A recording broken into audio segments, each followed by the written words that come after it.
is a talk about being a first-generation academic.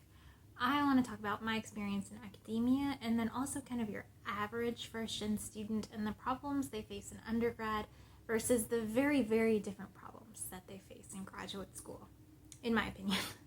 Then I'm going to end with 5 free, easy, fast things that you can do to help support and improve the outcomes of the first-gen students in your lab or department or group. So if you want to just skip my story to the end for the tips, that's fine. I'm really sorry. This is going to be very America-centric, but that's just the only academia that I'm familiar with. I'm from Eastern Kentucky. For the non-American audience, here's a map. It's at the foothills of the Appalachian Mountains. Eastern Kentucky is very economically poor compared to other regions in America. And at least while I was growing up there, I think it peaked in high school, there was a real problem with the overprescription of opioids. And so there was the opioid epidemic, lots of drug abuse, drug addiction, overdose. And as a result of growing up like that, I don't think any of the adults in my life really cared about my experience in education or in academia. I was supporting myself as a high school student, working full-time at McDonald's and other fast food restaurants, and going to high school. Let me tell you how high schools are funded in America. It's from a combination of state and federal taxes, which make up about half the funding, and then local taxes, which you'll get the other half. So state and federal funding are kind of like bodies in the building. Like the bigger your population, the more money you get. But also you can get extra funding if you have high needs students. So anything like special needs education, like 504 plans, gifted and talented would fall under this. If you get official documentation, official diagnoses, you can get more funding that way. But those kind of things aren't equitable, right? Like if you're from a poor community, your parents work full time. They don't have the time to go get their students diagnosed. They don't have time to fight the bureaucracy and ensure that a 504 plan is being followed. So like that funding just doesn't go to rural areas. And then you have the local taxes. So local taxes are usually from property taxes, but if you're from a poor area, there's not that much funding coming in from property taxes. They're going to be really low. A lot of people aren't going to own a lot of property. So because of that, I went to a very poor high school. And the poorer your high school, just the less academic opportunity. Just as an example, if you have a small city, there are 5,000 high school students, you're going to get a lot of funding. You can't fit them all in one building, so you might have 3 campuses. You're going to offer a lot of classes of different types because there are just a lot of students. You might be able to specialize as a high school student, like you can go to the STEM school, or you can interested in theater, you can go to the art school. Whereas like I went to a school with 350 students, we're all in one building, there's no extras. I thought it would be funny to show you my transcripts and kind of the classes I ended up taking, because every year I would be like, I want to take physics, I want to take calculus, I want to take chemistry, and like those classes would never make it because like 2 people would sign up. So like they just didn't have the money to hire a teacher to teach 2 students. So I remember taking 4 full semesters of typing, just 5 hours a week for 2 years. I would go to the computer lab and I would just like type the little computer game, and like I guess I'm really good at typing now, but like it's such a waste of time. It was either that or like advanced home economics. Like you can learn how to make spaghetti and Kool-Aid, or equine science, but like I don't even think we had horses. It was like cleaning the barn. Like I had no options. But I actually ordered my transcript 18 weeks ago. I paid $4 on my credit card. I have not received it. But like I am forever grateful for my high school, and I will tell you why. I was working full time. I was not dedicating any effort to the classes because no effort required, but I was able to graduate as the valedictorian. And because I was the valedictorian, I was able to get a scholarship to a local university that paid for all of my coursework and everything. If I had not gotten that, I don't think I would have gone to college, because I grew up really poor and I was supporting myself, and it was 2008, so like there's no way I would have signed up for like $13,000 of loans every semester? Absolutely not. So it was free, so I got to go.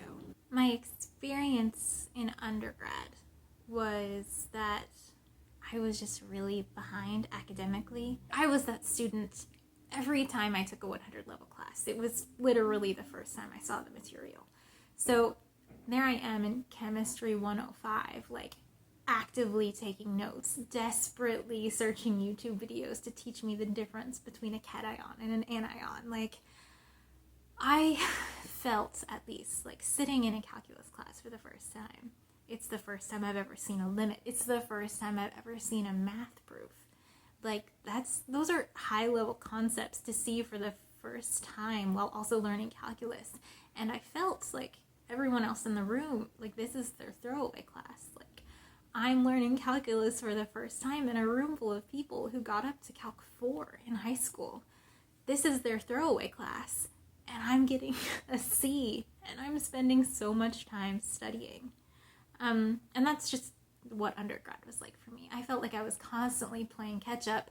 I had to learn how to study because I'd never been academically challenged before. I had to learn like how to find resources, how to find helpful study tools, and not just like solution manuals, because those are no good for actually learning material. So I learned all those skills, and by my senior year, I felt pretty comfortable with the material. Like, I was no longer playing catch up because we all had those preliminary classes together. Now we're taking E&M and quantum, and like we can all do it together and it's fine. So I felt very comfortable. But I finished, right? I got a physics degree, but I didn't think of grad school. I don't know anyone who had gone to grad school. I was really terrified of taking loans to pay for it, but like, you don't pay for grad school. I didn't know that.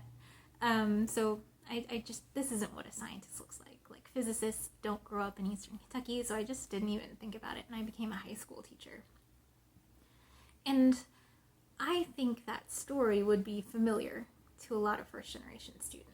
Like, just kind of the academic struggles of undergrad. Like, finding out that you're missing so much information, learning how to study, and then, like, pulling yourself up to get through the material. But first-generation students are not a monolith. And in fact, let's just define that really quickly, or at least how I'm going to define it for the purposes of this talk. A first-generation student is someone without an active person in their life, someone they have a strong relationship with that they can depend on for help, who has gone to college and has experienced that. My parents, they could have gone to college. I don't know.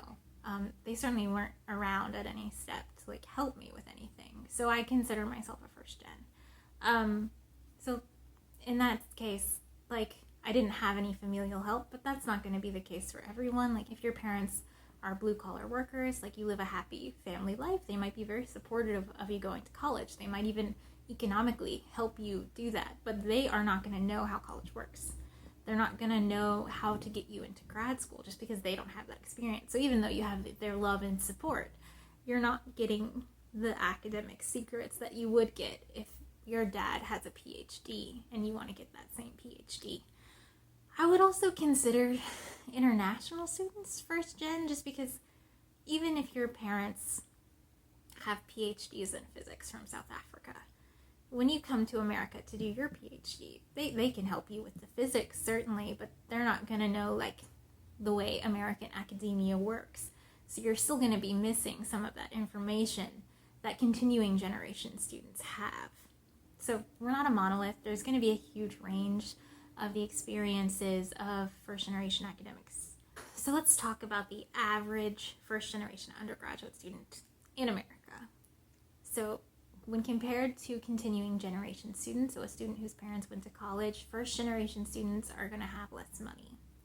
And this makes sense. When you think of college-educated parents, they're going to have higher-paying jobs on average than workers without a college education. So that means that first-generation students might be supporting themselves in college. They might not have as much economic help from their parents. And as a result, on average, because of this, first-generation college students are going to work more hours than their continuing generation counterparts. I worked full-time at McDonald's throughout undergrad. I actually calculated I spent 7 years working at McDonald's total, over 10,000 hours. So according to Malcolm Gladwell, I'm an expert at it. Frontline, backline, drive-through, like I've got it. How does that affect your education, though? Let me give you an example. At my uni, it was very common for a professor to be like, you guys aren't getting this. The test is Thursday, Tuesday night, 7 p.m. Come here. We're going to do an extra review session. And it's like, well, that's great, but I have to close McDonald's Tuesday. I'm going to be there from 2 p.m. to 1 a.m. I don't get to go to the study session. So if he's given test answers, I'm not getting them. That also affects what research opportunities I can take, right? Like, if you're offering unpaid research opportunities 10 hours a week, like, I would love to take that, but I need to make at least, minimum wage when I worked at McDonald's was like $6. So I need to go to McDonald's and make that $60 instead. So unless you're meeting minimum wage for that 10 hours, I can't work that because I have to pay rent and I have to buy food and I have to buy textbooks. The next thing we can learn about first-generation students is that there are fewer academic opportunities. That's related to what I was talking about with high schools, right? Like if your parents didn't go to college, they're more likely to live in a poor area, which means you're more likely to go to a poor high school, which means you're going to have less academic opportunities. And you can see that with like the math level of freshmen in college. Like first-generation students have way lower math levels than continuing generation students. And especially when I think about people who go on to become physicists, like oftentimes their parents are physicists or like their parents work in STEM in some capacity, and that type of person is going to really care about the high school education their student is getting. They're really going to ensure that they see that physics, they see calculus, they see chemistry as a high school students. Where first-gen students, they just have to take what they get. And it's not going to be science classes, it's going to be typing. Again, how can this affect your transcript? And when I say transcript, I'm kind of want you to think about how these things that are impacting first-gen undergrads are going to affect their graduate school applications. If you have less math when you enter college, that means you might have to take a remedial class. You might have to take college algebra instead of calc your first semester. You might get a C in calc. Just coming in without that background means you are playing catch up. And so when you're looking at a first-generation student's transcript, you might see B's and C's their first 2 years until they catch on and they start getting that 4.0 for their junior and senior years. The next statistic about first-generation students compared to continuing generation students I find really interesting, and it's that they're more likely to be from underrepresented groups in academia. So here's just a bar chart. What you're seeing is that Latinos entering undergrad, over 60% are first gen. And of Black students entering undergrad, again, this is very America-centric, over 40% are first gen. When you look at the cohort of students entering your graduate school, is it as diverse as you would like? And if it's not, I would ask how your department is evaluating first generation applications, because there are going to be issues. Like I said, like first generation students might have lower grades. They're going to have lower academic opportunities. They might not be able to take research positions because they have to work. All of those things would probably be mentioned in personal statements, but like, are you accounting for that in the application process? Because we want physics to match the demographics of the world, right? We want it to be diverse. And how are we supporting first generation students? Because that could really help with that issue. And on that note, the very last statistic I have about first generation students compared to continuing generation students as undergraduates, again in America, is that they're less successful. So if you have 10 continuing generation students entering a bachelor's program, 5 of them are going to finish. If you have 10 first generation students entering a bachelor's program, only 2 will finish. Now, to go to graduate school, to become a first generation graduate student, you have to finish your bachelor's, right? So just by the numbers, the first generation students who finished are going to be a much lower percentage of graduate school applications just because there are so few of them that finish the degree. So where did I leave you? I graduated I had a bachelor's in physics and math, and I became a high school teacher in the big city of Lexington, Kentucky. So I made it, right? I only lasted 82 days. I love teaching. I do. I still love teaching, and teaching physics, like teaching astronomy is great, but teaching physics, like especially like entry-level college physics, like that's the dream. It's so fun. I had a lot of problem with parents, and I think that's still the big problem with teaching today, I think.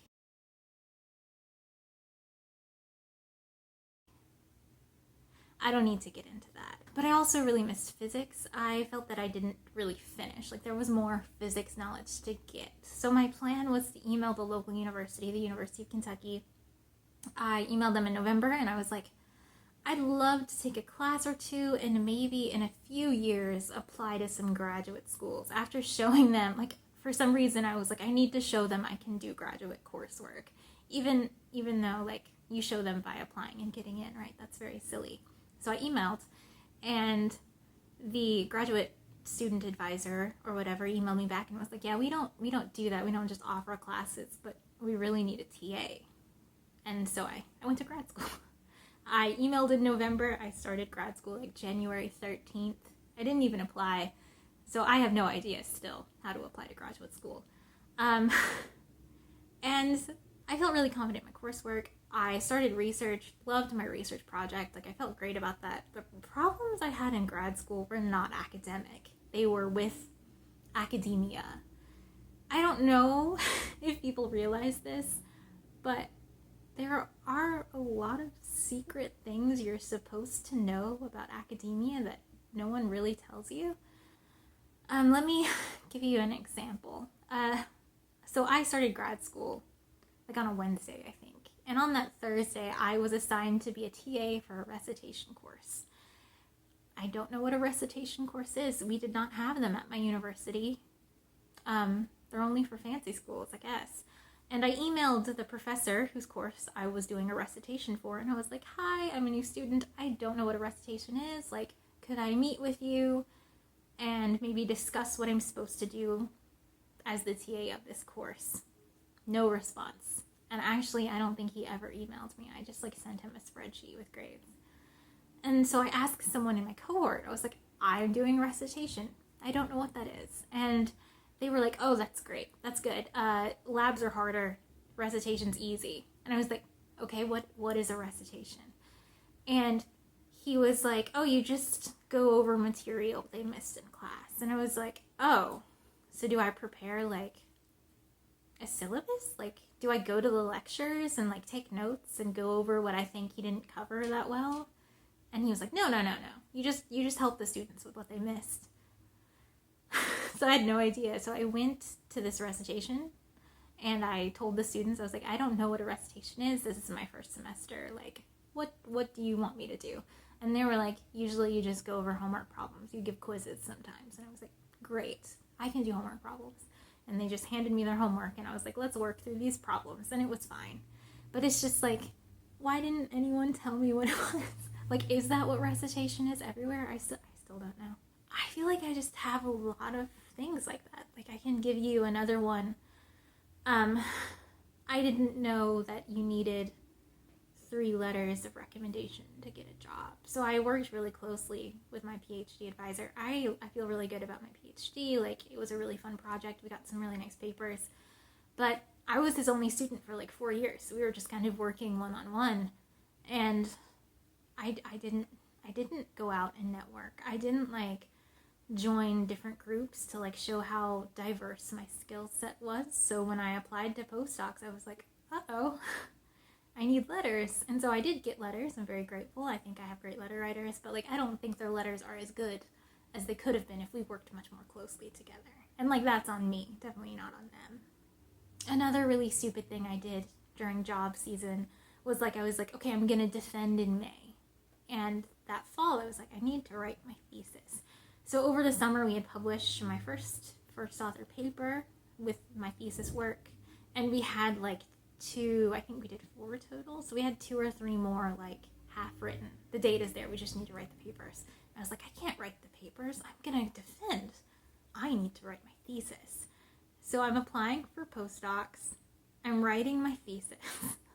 And then in the spring, I was like, okay, let's finish the papers. And now I'm just like, why didn't my advisor slap me and tell me to write the papers? Like, just staple the papers together and call it a thesis. No one's gonna read my thesis. That means I was applying to postdocs with one paper instead of 3 or 4. Like, that's insane, Angela. What are you doing? And it's just that, right? Like, if your dad has a PhD in physics and you'd go home for the holidays during physics grad school, your dad could be like, you getting a lot of letters of recommendation, that's important, right? Your aunt could be like, oh, don't worry about thesis, no one's gonna read the thesis, write the papers. I feel like a lot of first-gen students can relate to going home to Christmas and them being like, how are classes going? And like, you haven't had a class in 4 years. I feel like my friends and stuff still ask me how classes are going, but I'm like in my second postdoc. Oh, speaking of that, I finished grad school. I got a postdoc. Let me tell you how I got a postdoc, because that's related. My postdoc advisor came and gave a talk at my university, and my PhD advisor was like, we're going to dinner. You need to go to dinner so you can talk to her. She's in our field. It's going to be great for you to meet with her. And I was like, that's really expensive, but like, okay. And so I go, and we talked a lot about research, and like her research was really related to mine, and it was really interesting. And then she goes back and she emails me. She's like, I have a postdoc. You should apply for it. And I'm like, oh, this is why you go to dinner. My advisor was always telling me to go to dinner, and I was like, that costs money. Why would I want to go to dinner? And now I realize, like, you go to dinner because you have to meet people. You have to talk about your research. Like, that's the network that you're building. So I have postdoc, and my postdoc advisor is great. She really encouraged me to apply for named postdocs, which is something I did not do when I was defending, because I was like, this is not the type of person. Again, Eastern Kentucky, I'm not going to get a named postdoc. Like, I'm a garbage human. She really encouraged me, and now I'm self-funded by the NSF. So, like, you can see me failing upward. Just awkwardly and embarrassingly, like, oh, I was supposed to do this, and then doing it. But I do wonder what my career would have been like had I had someone the whole time telling me, like, what type of RUs are you applying for? Let me read your graduate school application. Like, where are you applying? Who are your letter writers? Let me read your postdoc applications. Where are you applying? Who are your letter writers? What does your project look like? How many papers are you getting? I didn't have any of that. I didn't know. So where would I be? Like, I feel like I'm doing pretty good, though. I think my career is okay. Let's look at the research. Here is a study from CU Boulder of 7,200 faculty across America, just self-reporting their zip code where they grew up, which tells you about their economic background, and then also the highest education achieved by their parents. Looking at physics and astronomy, we see that 70% of full-time faculty in America have parents with at least a bachelor's, and 1 in 4 have parents with a PhD. That's evidence for the thesis of this talk, right? 1 in 4 have a parent with a terminal degree, and that fraction actually goes way up with like the prestigiousness of your school. So when you're talking Ivies, it's going to be higher than 1 in 4. I think I've highlighted kind of my issues with graduate school, like the things I struggled with, the unknown unknowns that just like weren't made available to me. Now I'd like to give you some tips on how to like level that playing field and better the outcome of the first generation students in your group or your lab or your department. I think these are really fast and easy to implement, and I also kind of think they would help everybody, not just first gen students. Here's the first one. Consistently communicate unspoken expectations of academia. So that is kind of like, you need 3 letters. You need this number of papers to defend. Like, that's a rule at some schools, but is that written down anywhere? If you're a PI and you have a rule that no one can defend as a member of your lab unless they have 4 first author papers, like, that's fine. But please tell them. And please tell them early in their career working with you so they can plan for that and defend on a timeline that's what they want, right? Because I have seen first generation students be in year 5 with 1 paper and say, I'm in year 5, I would like to defend. And the PI is like, what? Absolutely not. You only have 1 paper. You need 3 papers. Like, when did you tell them? When were you going to tell them? Were you just going to let them work for you for 9 years and never know that they needed 3 papers? Like, tell them what academia expects of them. And you can do this early in their careers in your lab. Like, lay out how many hours they should work per week. Lay out, like, what their publication schedule should be if they want to defend in 4 years. If they come to you and they're like, I would like to defend in 2 years, like, talk about what that means. Talk about who their letter writers should be. Tell them to start looking at job applications. Like, what do people who hire postdocs look for, and how can you make your CV look like that? Just help them. Be open with them. Talk about what they need to do to be successful in your program, in your lab, and as an academic. And that runs right into my second tip, which is encourage your students to talk to each other about milestones, job expectations, and experiences on the market. So that can be really easy, right? Like, if you're having a group meeting, you're like, oh, Katie is taking her qualifying exam this semester. Mark just took his qualifying exam. Why don't you guys meet up? You can talk about what a qualifying exam is, because that is another thing I did not know going into grad school, and it turns out that qualifying exams are different at different universities. In fact, I would like you to take this moment and pause this video, go to your program's, like, graduate school handbook, which is probably on the website, and look at what it says. And I don't want to shame the University of Kentucky, but I'm going to put a video of me going to their website and looking at ours. It was 3 web pages. It was very small. The only thing it said about the qualifying exam was that you have to take it by the 2nd semester of your 4th year. That's it. Like, do your students know what a qualifying exam is? Can you have them talk about it? Because, like, I feel like it's kind of secretive, too. Like, a student will pass the qualifying exam and then just kind of like, oh, it was really hard, study a lot. And it's like, what was it? You don't have to tell them what was on it. What is the format? What does it look like? Do you present your research findings, or are you taking an exam? It's different at a lot of universities. And on that note, like, do your students talk about their failures? Like, if someone fails the qualifying exam in your department, what happens? Like, are they kicked out? Are they on probation? Do they have to take it again within a certain timeline? Imagine you're a graduate student and you've failed the qualifying exam. If your mom has a PhD in the same field as you, you can call her, probably crying, and you would say, Mom, I failed my qualifying exam. And she would be like, oh, it's fine. Just talk to your committee, go over what you messed up, study for a couple months, take it again. You're fine. If I failed my qualifying exam, I would check the webpage, which would say nothing, and I would probably assume I had been kicked out of grad school. I would probably roll into the graduate student advisor's office like 3 weeks later, like, what do I do now? And he would have been like, just take it again.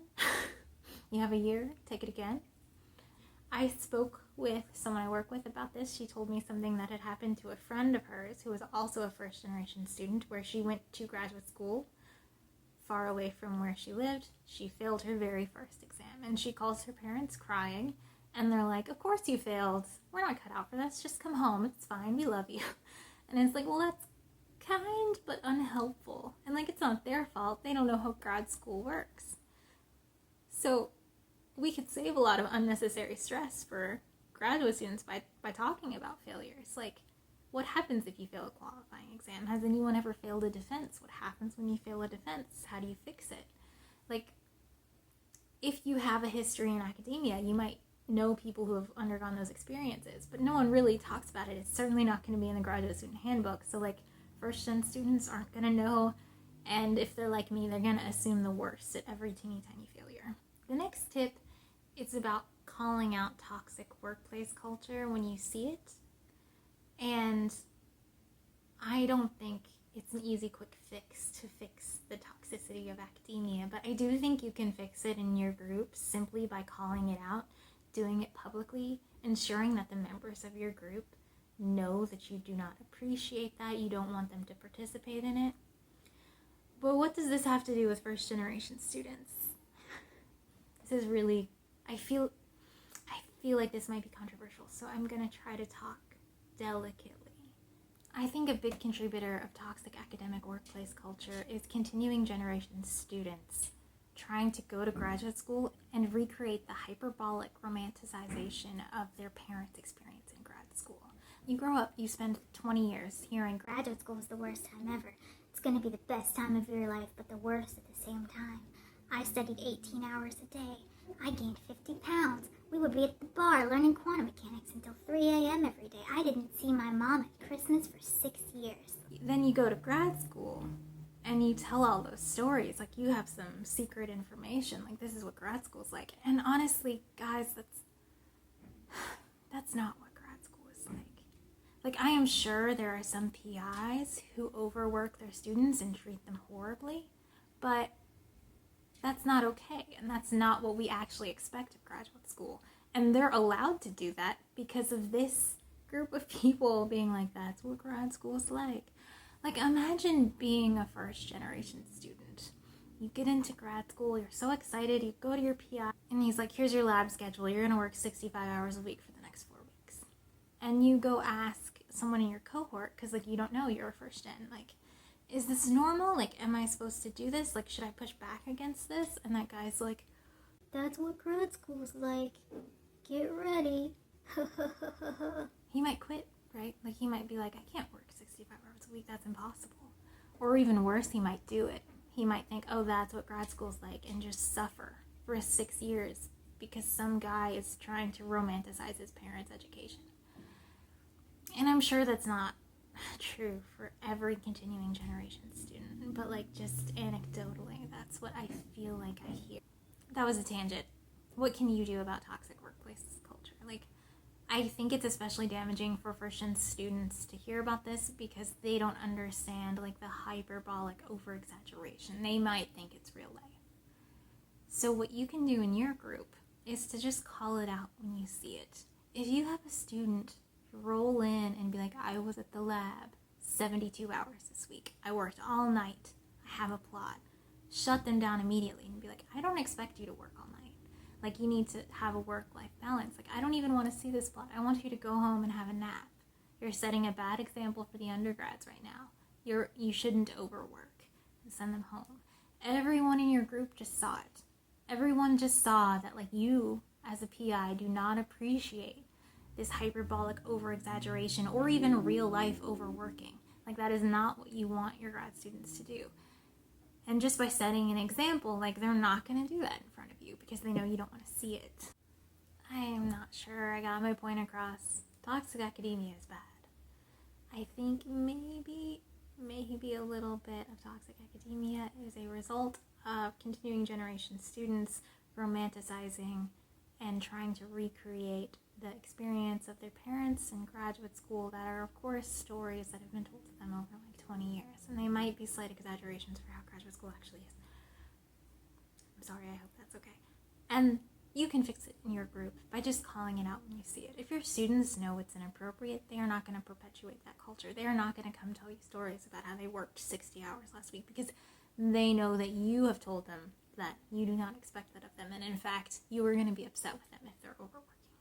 I think that's a really easy thing to do to make sure that your students are not perpetuating this culture. I hope that went okay. I'm sorry. My next tip for what you can do as a PI to improve the outcomes and increase the success of the first generation students in your group, your lab, your department, is to think about money. Graduate schools, the stipends don't pay very well. And it took me an embarrassingly long time to realize that a lot of graduate students, first generation or not, are also supported by their parents. Like, I would be up studying by the light of my computer so I didn't wake up my 4 roommates. And then, like, someone in my cohort would be like, oh, I just got a 2-bedroom so I could have an office. And I'm like, how are you affording a 2-bedroom? Like, we can't afford a 2-bedroom. Or, like, they're going to a bunch of conferences when, like, I only got one covered by the university. It's like, how are you affording to go to a conference? Like, that's $1,000. Where did you get $1,000? That's a month's worth of stipend. And then I realized, like, they get more money from somewhere else. And, like, I don't think that's a problem. But you should know that first-generation students aren't going to have that option. And you should think about what opportunities you offer your students. Like, are you rewarding wealthy students with academic opportunities that they can afford that first-generation students can't? What do I mean by this? Like, it would have looked really great on my CV if my last year of my PhD, I went and gave my defense talk to a bunch of different schools. But, like, I don't have the money to fly to 7 different schools, get hotels, just to be like, I'm giving a talk. Like, it would have been great for my postdoc applications if I had been able to fly out to California and just to meet people and, like, tour a bunch of different universities. But I just can't afford to do that. And I mentioned earlier, like, it's really important for networking to go to events, to go to dinner, to go to conferences, but all those things cost money. And I was living off of my stipend, which, again, is very small. So I think what you can do is just think about this with relation to your students. As a faculty, like, you're not making millions of dollars, but you have a living wage compared to your grad students who don't. So it might be easy for you not to think about this aspect, but, like, if students are paying for entrance to a conference, for example, like, I think it's your job as a PI to make sure they are reimbursed for that as quickly as possible. In fact, if possible, they should be able to use, like, a company credit card or, like, the Concur system to pay for it so they don't ever have that money out of pocket. So I have a really embarrassing story to tell you now. During my first job season, I got invited to an interview. They were like, fly out, get a hotel for 2 days, we'll reimburse you. So I fly out, I get a hotel, it's like $800, do the interview. I gave the secretary my address, and she's like, we'll mail you the check. So I go home, wait 2 weeks, I email, and the woman, she's like, it's Thanksgiving. Like, she's out for a couple weeks, like, we'll get it to you when she gets back. So I wait a couple weeks, I email again, it's Christmas, she's out for a couple weeks. We'll get it to you when she gets back. And it was so embarrassing. I had to keep emailing. I had to beg them for my $800 because, like, that's a month of rent. That's a month of daycare. That's more than half of my monthly stipend. Like, I don't have a savings. I've been making $1,400 a month for the last 5 years. And I had to email them, and finally they mailed me a check in, like, March. So, like, 5 months of me begging for $800, and, like, I felt so pathetic to have to, like, obviously, I did not get this job. They did not care for me, but, like, you owed me $800. I needed the $800. Like, don't let this happen to your students. It's really embarrassing. Similarly, like, if you're always inviting the students out for dinner, realize that costs $30 to $60. Maybe offer a coffee option. Like, every other speaker, you take them out for coffee. Like, coffee is $3. People can do $3. If your department offers an amazing opportunity for really fantastic PhDs to come out and give talks, realize that flights and hotels cost money. Offer a Zoom option. Like, we've been doing Zoom for almost 2 years now. It works great, and it's free. And just, again, when you're looking at applications, realize that some academic experiences can be bought. And it's great to go out and give lots of talks to lots of universities, but not everyone has that option.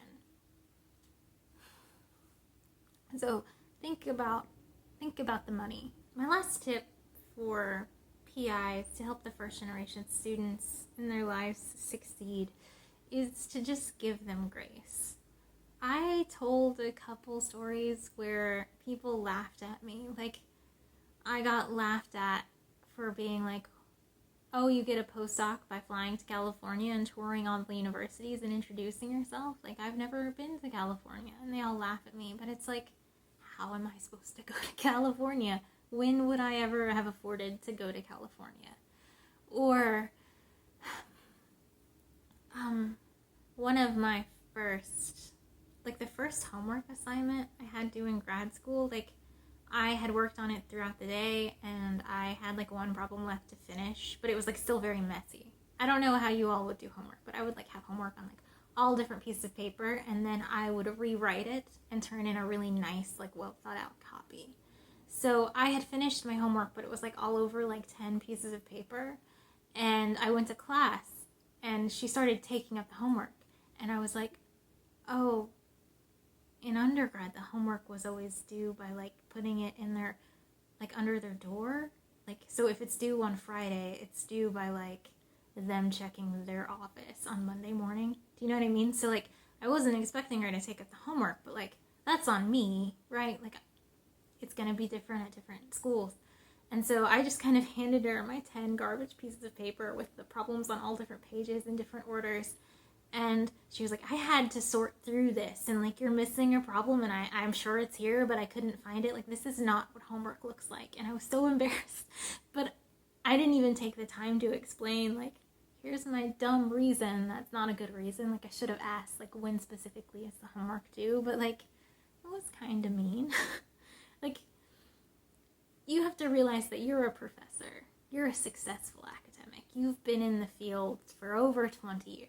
You know all the rules, and you've known all the rules for 20 years, but, some of us are new, and some of us don't know the rules. And, we're not stupid. We're not trying to offend you.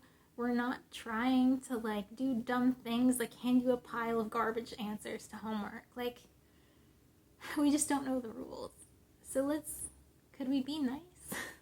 So I think the real tip is, when someone makes a mistake, when someone misinterprets what you're telling them, take a moment and try to understand that maybe there is a real misunderstanding, and it's not, malicious, or it's not your student is a bad student, or your student is bad at research. Maybe they didn't understand. And we can give them grace and be did you misunderstand what I said? Rather than, firing them or failing their homework problem set. So that's it. 5 fast, free, easy things you can do to improve the graduate school experience of first-generation graduate students. And I think the great thing about these is it's going to improve the graduate school experience for all your students, right? Everyone is going to benefit from improving the culture of academia, and I think that's great. Thanks for watching. Did I mention I'm on the job market? Check out my research website. Thank you.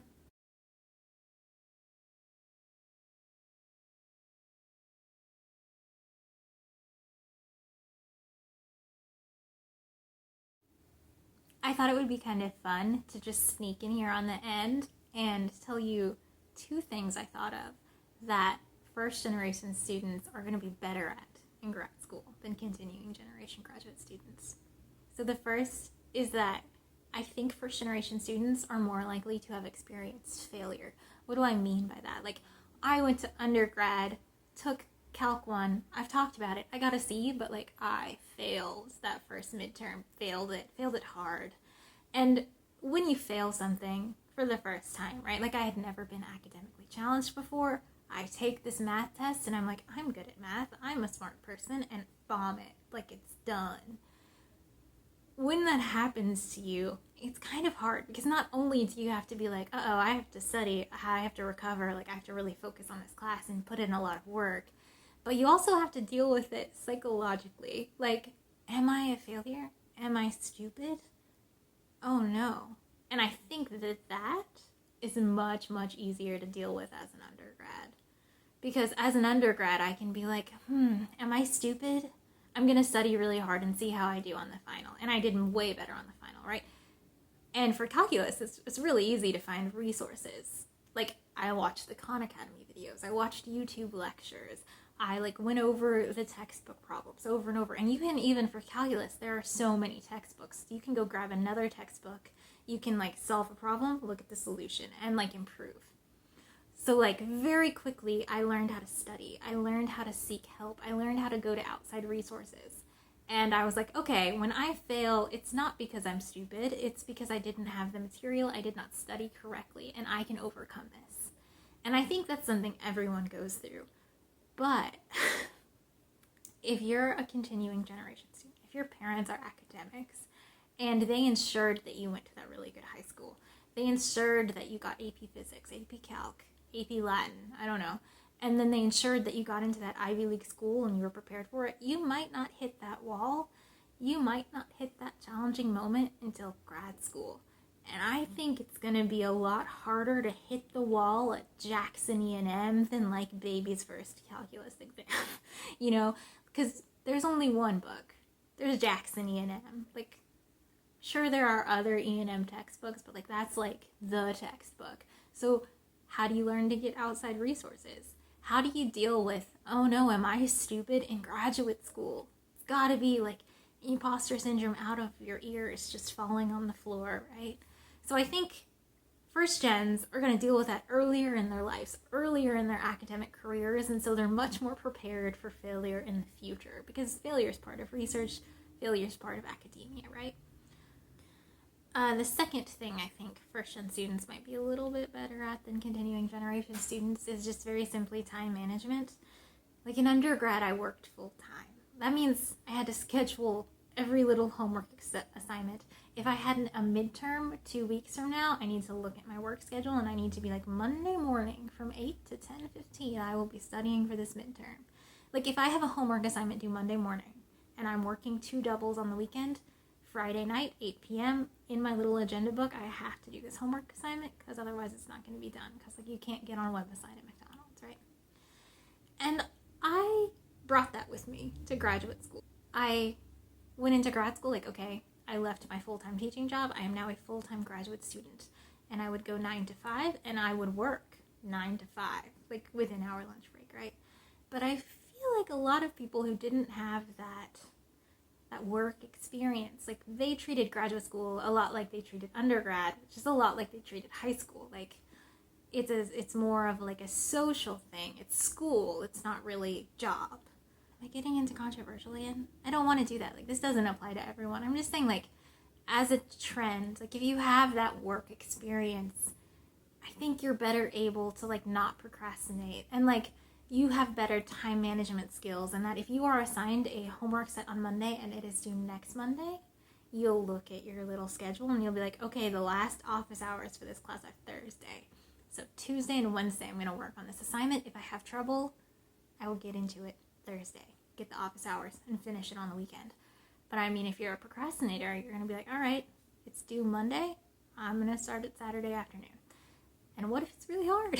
What if you can't do it? What if you like need to go to the office hours and he's like, the trick is to replace x with the hyperbolic cosine of x over x, and then the math falls out. Like, you're not going to get that on your own. You need the office hours. And I just think I was better prepared to schedule and slot out my homework and my exams and like my research hours because I had that work experience in undergrad. So like, first-gen students are super good. Hire us. We're great. Okay, bye.